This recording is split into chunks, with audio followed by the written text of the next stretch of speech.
A 2004 Fountain Peugeot Bahia 46, a 46-foot cruising catamaran, sitting down in Panama. It sold this year for $95,000, less than a new 25-foot Sea Hunt costs in Florida today. So, how does an ocean-going catamaran end up worth less than a fishing boat? The reason that one went so cheap is the same reason thousands more are coming in behind it, and it has almost nothing to do with the boat. If you own a boat right now, or you are 3 weeks away from signing on one, this is the part that costs you money. Ex-charter boats set the floor. When a fleet has 50 hulls to clear before the season closes, those boats are not priced against yours. They are priced against each other. And every buyer who walks onto a broker's dock holding a printout of what a fleet boat just sold for is holding a number you now have to beat. On a $200,000 boat, that number can move what you actually own by $40,000 or $50,000 in a single season. You will not get a letter about it. It just shows up in what your boat is worth. That pressure is easy to see right now, in the water, with an address. There is a Lagoon 450 flybridge sitting for sale in Trinidad. It has been listed for 652 days. Almost 22 months. In the water, in the tropics, with no confirmed sale, the Lagoon 450 is the single most traded catamaran in the brokerage numbers this year. 14 of them changed hands in the first half of 2026 alone, which is more than the next 3 models combined. The average sale price came to $390,528, and the average boat took 258 days to sell. Now look at the spread on those 14 boats. The strongest sale was a 2018 model in Trinidad at $525,000. The weakest was a 2011 model in Europe at $280,000. Same builder, same model, same 45-foot fiberglass hull. The gap between them runs $245,000. 7 model years should not be worth $250,000.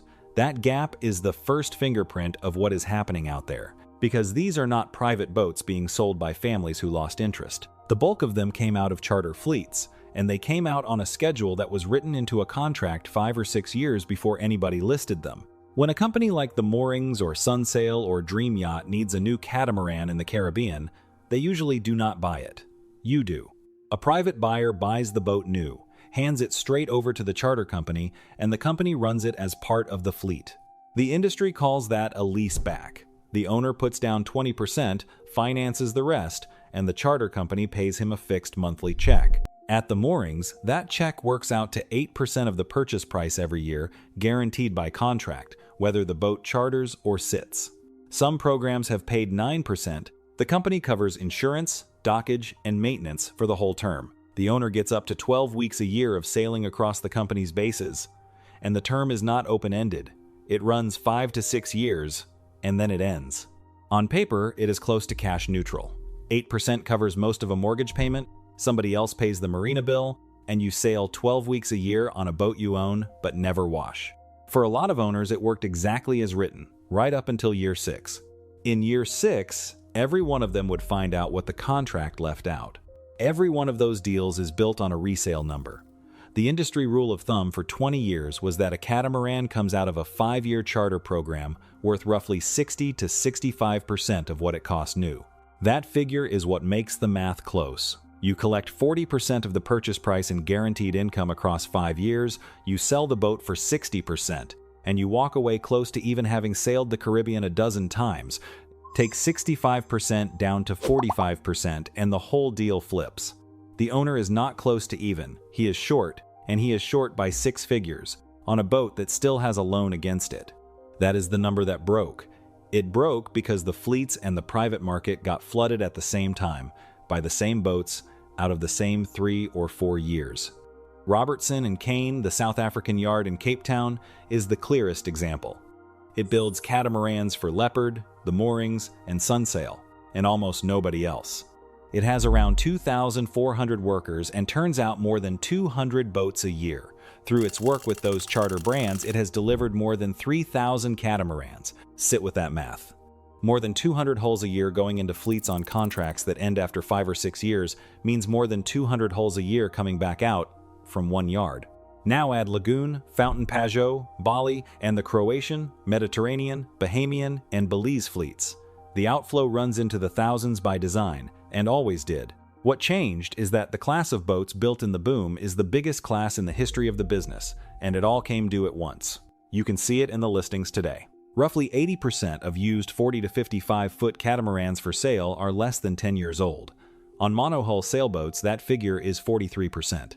A market where 4 out of 5 boats are nearly new is a market soaking up a production wave. Then the demand that was supposed to soak up that wave turned against it. American buyers used to shop the Caribbean hard.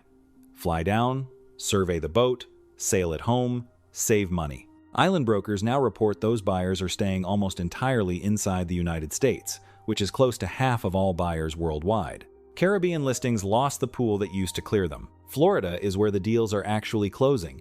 That one state makes up about 35% of all sail catamaran sales, which is more than the Caribbean and the Virgin Islands put together. Florida clears boats, and the islands pile them up. If you own a phase-out boat in Tortola or Trinidad or the Virgin Islands, the buyer you were counting on is now shopping in Fort Lauderdale.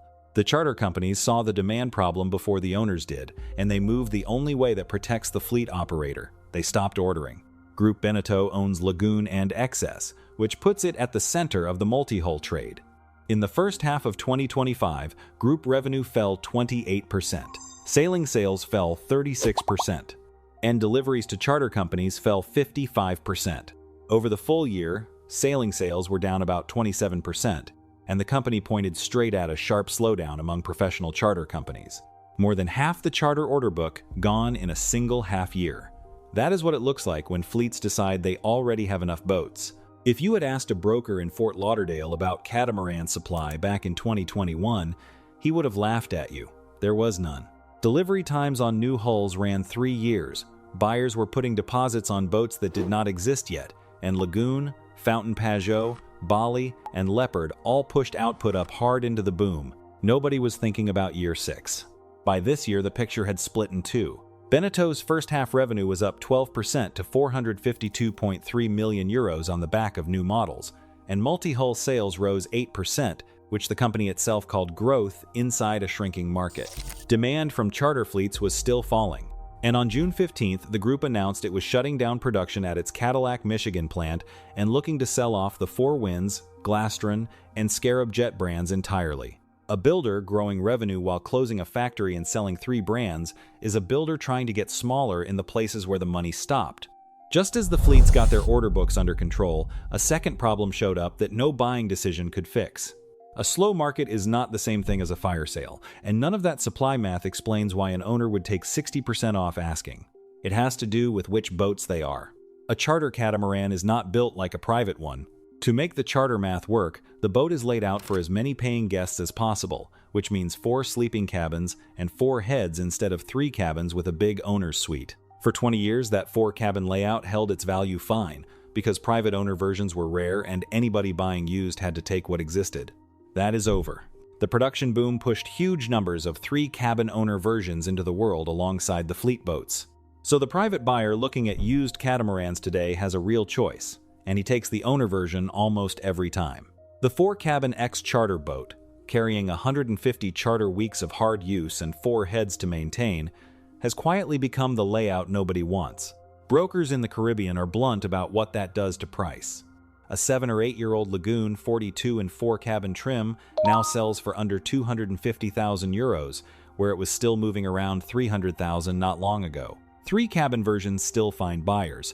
4-cabin versions have become very hard to sell at all, and brokers on the ground figure that roughly 30% of boats currently listed will never find a buyer, no matter how many times the price comes down. 30%.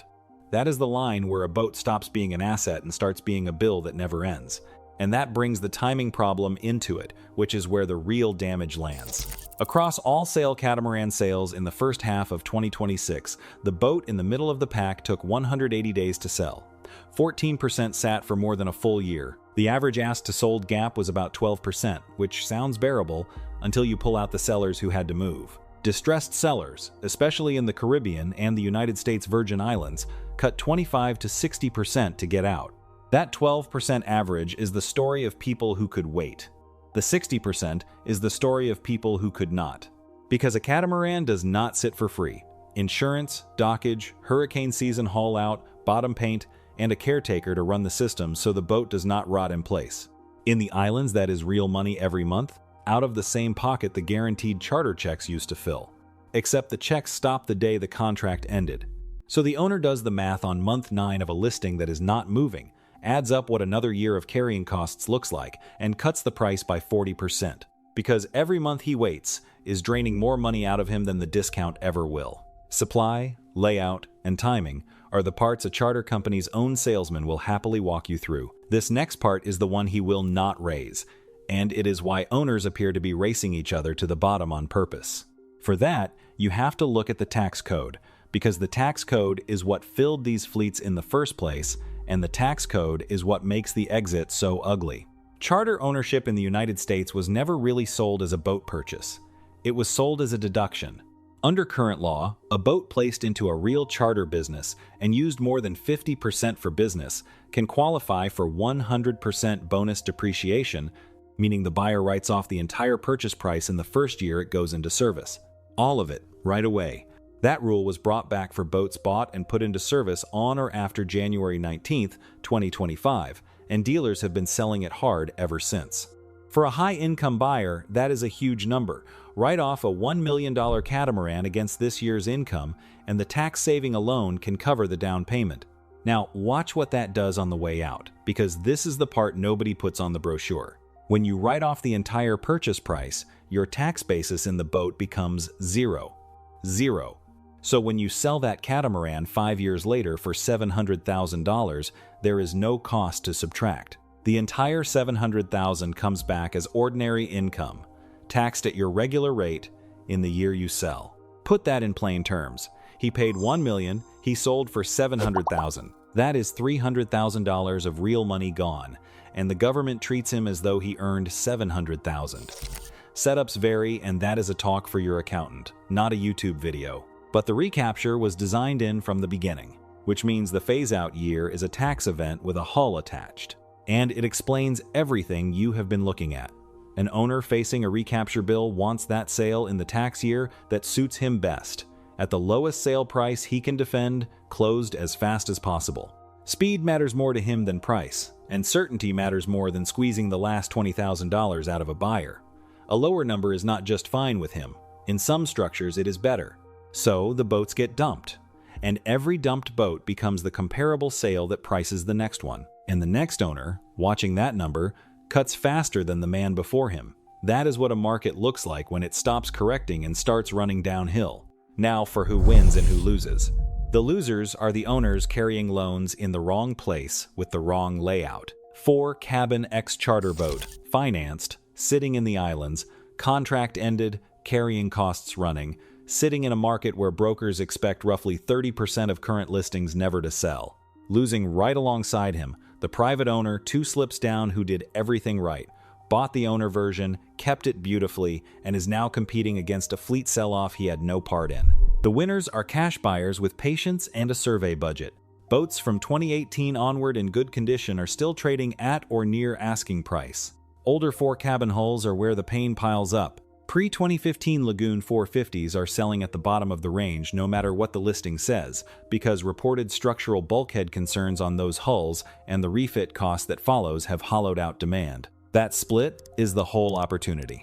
A cheap boat is either cheap for a reason you can fix or cheap for a reason you cannot, and the asking price will never tell you which one you are standing on. If you think this is only a big catamaran story, look at your own dock. According to the National Marine Manufacturers Association, new powerboat retail sales in the United States fell 8.8% in 2025 to 215,237 boats from 236,070 the year before. On the most recent 12-month reading, pontoons were down 12.5%, and pre-owned boats make up roughly 80% of all boats sold in a given year. So when fleets dump hulls, the pressure does not stay in the Caribbean. So here is the number to use this week. And it works whether you are buying a $500,000 catamaran or a $40,000 center console. 180 days. That is the middle of the range for how long a boat like this takes to sell in a healthy market. Before you make any offer on a used boat, ask the broker one question in writing. How many days has this boat been listed? And what did the last 3 boats like it actually close at? Not what they asked, what they actually closed at. If the boat is past 180 days, You are negotiating against the seller's carrying costs rather than his asking price, and every month on that clock is leverage that belongs to you. 258 days is the current average on the most traded charter catamaran in those numbers. 652 days is the record sitting in Trinidad. Sellers know those numbers. Almost no buyers ask for them. That question, and the rest of the checklist it belongs to, is laid out in the Complete Boat Buying Guide.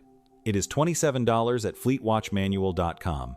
It gives you the exact days on market script, the comparable sales checklist, and the ex-charter survey items that separate a good phase-out boat from a $100,000 mistake. The Bahia 46 in Panama sold for $95,000. A 46-foot ocean-going catamaran, gone for less than a new 25-foot fishing boat. That is what an exit looks like when nobody planned the exit. Every one of these ownership programs has a Year 6 clause, and almost nobody reads it until Year 6 arrives. The other side of this is what happens to the marinas holding all these unsold boats, and what they are quietly doing to slip fees to cover it. That story is on screen now.